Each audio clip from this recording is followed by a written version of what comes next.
We need to talk about a little bit of the international recruiting when it comes to Tommy Lloyd. Are we seeing a little bit of a shift away? Because domestically, this is a 2024.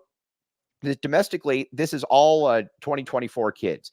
Carter Bryant, Josan Sainon, Jamari Phillips, Emmanuel Stephen, all domestic kids. We don't have the 4 international guys coming in as well. Are we seeing a little bit of a shift away, Jason Shearer? Yeah, I mean, if there's a guy internationally that they feel really good about, I think they would go get him. But this was always a thing where, if Arizona could get a top 5 class domestically, it's not like Tommy Lloyd said, no, I have to go overseas. Like, we're seeing it this year. They were able to get a good center with Stevens, so they don't have to go overseas. They got good forwards with Carter and Jamari and Sainin, so they don't have to go overseas for this guy. If the class was lacking, now notice most international guys that they've gotten to are kind of near the end of the cycle, right? So if the class was lacking and they're like, okay, we need a point guard, then they would probably go overseas and get one. All right, let's talk about some of these players. I believe a little bit of this might also be that a lot of these players, let's just be honest here, have not worked out. Let's start with I can't really credit him for Tabellas because he didn't bring in Tabellas. And again, Lloyd's obviously a really good international recruiter. He proved his wares when he was at Gonzaga. But there's also a lot of players that let's just be honest, were not good here. Adama Ball didn't do anything here. Philly B, we love Philly B, but it also is, Philly B was more of a cult hero. You never watched Philly B and you're like, man, that's going to be a rotation player. Morauskas, who I like, but he wasn't here. Vasar hasn't shown anything. I don't believe Conrad Martinez is going to be a contributor. The only real one that you're like, okay, that's the dude is Mount Crevis. First of all, I will not accept any Conrad slander. All right, fair enough. We're not there yet. We'll probably get there, but we're not there yet. Right. Yeah, I mean, international players are really difficult to scout. It's interesting, like, Adama Ball, like you mentioned, like, is he a miss or just not a good fit? And I guess it's the coach's job to find out. Oh, yeah, it's a coach's job. Right, but Adama Ball's clearly got talent. I think we're going to find out next year that Morauskas has talent, right?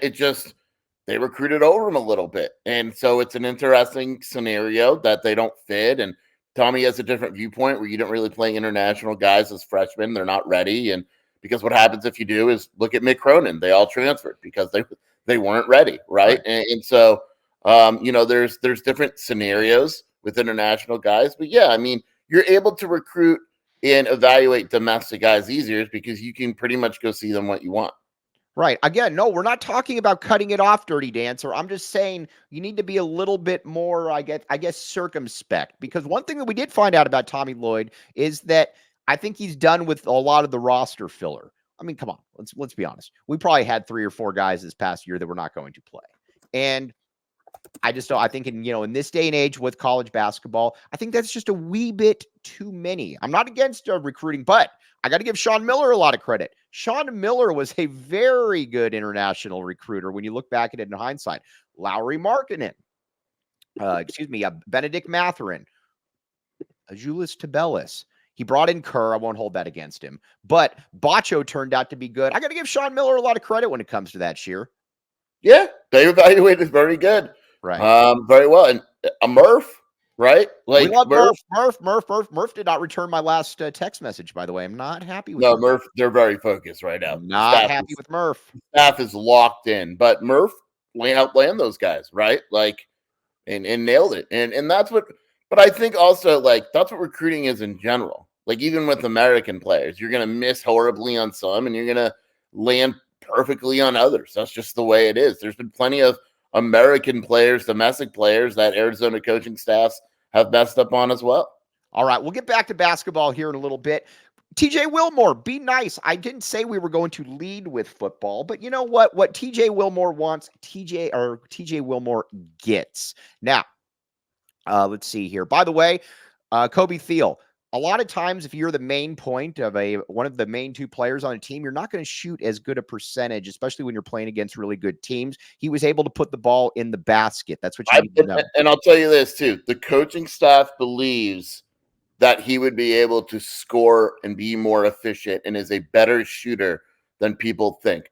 Remember, Keyshawn couldn't shoot a lick, right? And he came in, all of a sudden, he was a pretty solid. He was actually, I mean, the attempts weren't great, but he was Arizona's leading 3-point shooter for for the second half of the season. They believe that with spacing and all that, Townsend can score. There is a concern about his defense. If you want to be concerned about Townsend, I think that would be where to point. He's not very good defensively. All right, but offensively, he's fine. I can't, like I said, at the end of the day, you put up those numbers, you win. I don't care how it is. I love how Kobe's against the free throw shooting too. That's a good thing. You want players to get to the free throw line. That is a good thing, not a bad thing.